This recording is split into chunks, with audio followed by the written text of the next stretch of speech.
All right, so today we're working on recognizing patterns and reasoning.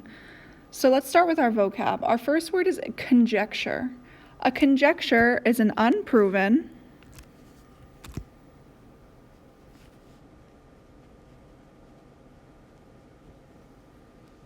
statement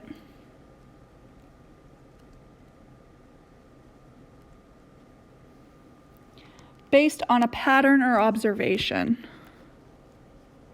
It's basically a guess.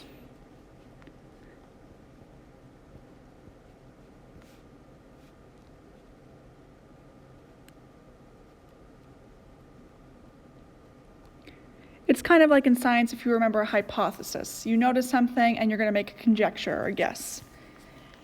Inductive reasoning is looking for patterns and making conjectures.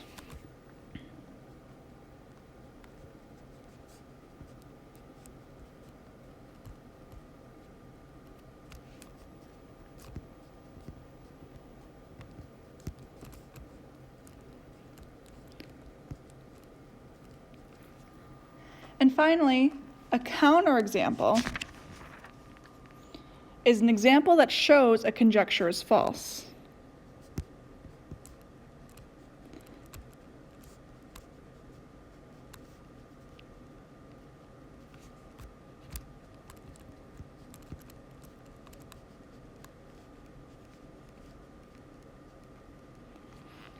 Counterexample means it's against what an example of something would be. It would show how something is untrue. So for example, if I said every day in January is cold, you could point to one of the days this year we had where it was really warm. It was probably 75 degrees out, and you could say, well, here's a counterexample. Not every day in January is cold. So it's to disprove a theory or a statement.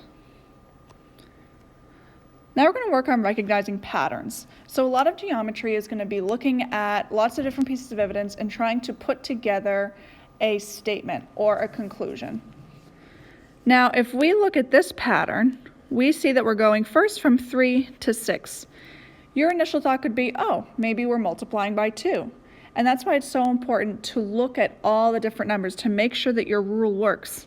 So if I go from 6 to 9, oh, that's not multiplying by 2. Guess I'll have to think about it again. How else can I get from 3 to 6? Well, I could add 3. So 3 plus 3 would be 6. 6 plus 3 would be 9. 9 plus 3 would be 12, and so on. Now we have to figure out what the next number in the pattern would be. So I have 18, and logically, you'd think that plus 3 would give us the next number, which means our next number would be 21. And what's the pattern? Well, we're adding 3. Now this next one's a little bit harder. I look between 1 and 4. Now I could be adding 3, I could be multiplying by 4, but going from 4 to 9 does not have the same pattern. 4 to 9, I can't multiply to get from 4 to 9 evenly. I'd be adding 5. So it's a little bit different. We have to look at all the numbers and try to notice something about these numbers. Some people might look at these and say, hey, these are all square numbers. This first one is 1 squared. 4 is 2 squared. 3 squared, 4 squared, 5 squared, 6 squared. So if I were to ask you, what do you think is the next number in this pattern? You could say 7 squared or 49. We had to gather the information before we determined what a pattern could be. The pattern here is square numbers.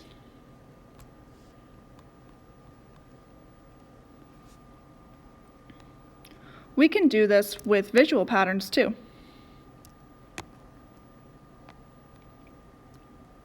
In this case, we have this structure.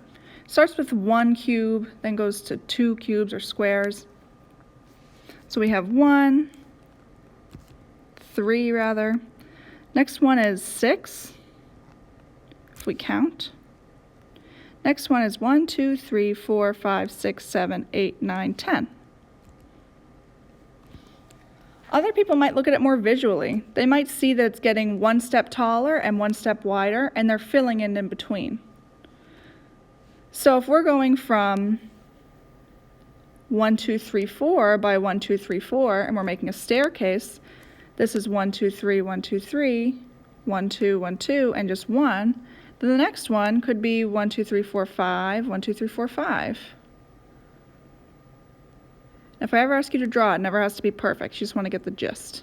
So this would be made up of 5 blocks, 1, 2, 3, 1, 2, 3, 4, 5, 1, 2, 3, 4, 5. So now I have 5 on the bottom, 5 on top. We're reusing that corner one when we're counting. And then we're going to make it like a staircase, like the AT&T bar. Now we have the next one in the pattern. This next one's a little bit easier. You have a base pyramid of dots with 2. The base of this pyramid of dots is 3, and the base of this pyramid of dots is 4. So I would draw 1, 2, 3, 4, 5 as the next step in the pattern, and fill in the pyramid up. Now other people may see this differently than I did. They might have counted the dots, they might have looked at how many were on the diagonal. There are lots of different ways to figure out a pattern and then continue it on your own. I just happened to notice what the base of the pyramid was and then built up from there. We'll skip that one for now. Okay, let's use a conjecture with numbers. So we're given a bunch of examples. We have 1 times 1 is 1, 15 times 3 is 45, 1 times 7 is 7, all these different examples. And our conjecture is the product of any two numbers is blank. Now remember, product is multiplication. So all of these is showing multiplication. In this case, the product of every single set that we came up with of odd numbers is what? You have to make a note. You have to think of what all these numbers have in common. After looking at it for a while, you may realize, oh, these are all odd. The product of any two odd numbers is odd. Now you could keep coming up with different examples, and maybe eventually you'll come up with a counterexample, but we know that this conjecture is true. However, conjectures are not always true. So we should always look for a counterexample. In this case, find a counterexample to show the conjecture is false. If the difference of two numbers is odd, then the greater of the numbers must also be odd. Now, this sounds like a lot of words, so let's break this down. Difference. Let's try to remember what difference means. Difference refers to subtraction. Subtraction. Of the two numbers is odd. Odd meaning that you can't evenly divide it by 2. Then the greater of the numbers must also be odd. So we have to set this up with the if statement being true. If the difference of two numbers is odd, that part has to be true. So the difference of two numbers is odd. So let's just come up with an odd number. I'll do 3. Then the greater of the numbers must also be odd. Now remember, we're trying to find a counterexample. A counterexample means that this then statement shouldn't be true. Just like before when I said every day in January is warm. If it's January, then it's cold. If I wanted a counterexample, you'd have to come up with one where it's not cold. That second half of the statement should be false. So let's think of one where the greater number is not odd. So if we make the bigger number 10, now we just need another number that's less than 10. 10 minus what is 3? 7. Now is the greater number here odd? No. But this whole thing still works. So the conjecture is not always true. If the conjecture is not always true, then we have to call it false. So just as a recap, we took this conjecture that said if something, then something. We took the second half, the then, and we changed it up, meaning that if we had a given, then our second half could be different, which means this is not a solid statement.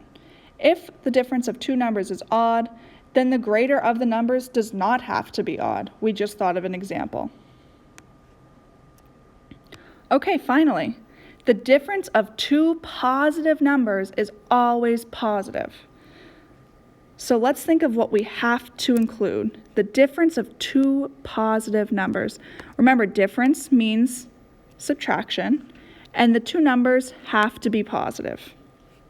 So let's just come up with two positive numbers and take the difference. So one could be 25 and 10. The difference is 15. So that's positive, that one worked. Let's try to think outside the box to come up with a counter example. Well, the only two things that have to be true is that one positive number minus another positive number. So what if we even just switch these? 10 minus 25. It's still the difference, and it's still two positive numbers. 10 minus 25. What would the difference be? Negative 15. That's not positive. So this is not true, meaning the conjecture is false. It's like if someone made an argument to you and you had to come up with a reason why their argument doesn't work. You're trying to use the logic to disprove a statement.